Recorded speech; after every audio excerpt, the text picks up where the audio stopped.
Kannada cinema ने पहली बार film KGF से हिंदी में अपनी ताकत का एहसास कराया था।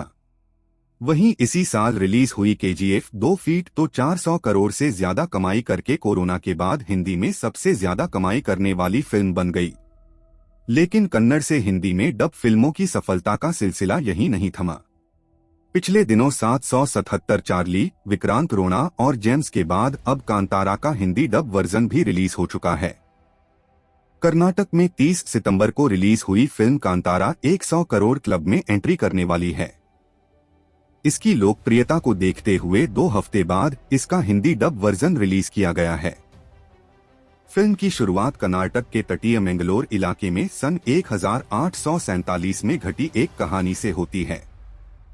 उस दौरान एक राजा ने वहां एक स्थानीय देवता पंजुरी की मूर्ति को अपनी सुख शांति के लिए अपने घर लाने के लिए वहां के ग्रामीणों को काफी बड़ी भूमि दान की थी। उस दौरान देवता ने राजा को कहा था कि अगर कभी उसने यह भूमि वापस मांगी तो देवता उसे माफ नहीं करेंगे।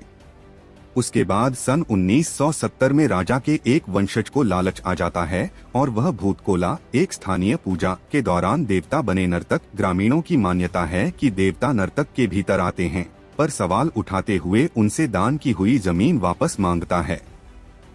इससे नाराज होकर नर्तक के भीतर आए देवता जंगल में जाकर सशरीर गायब हो जाते हैं।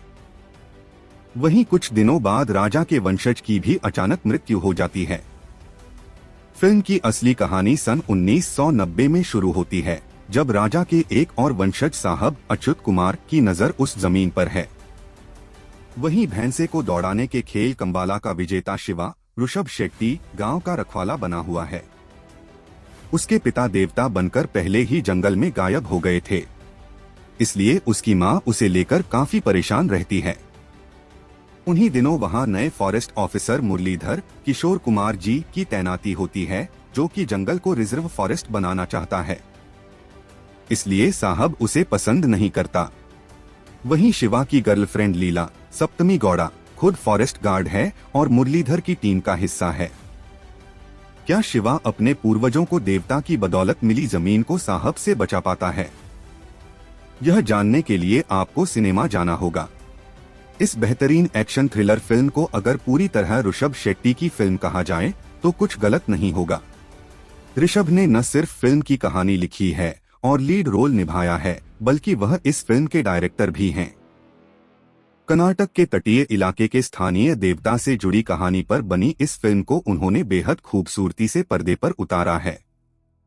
फिल्म शुरुआत से ही दर्शकों को बांध लेती है।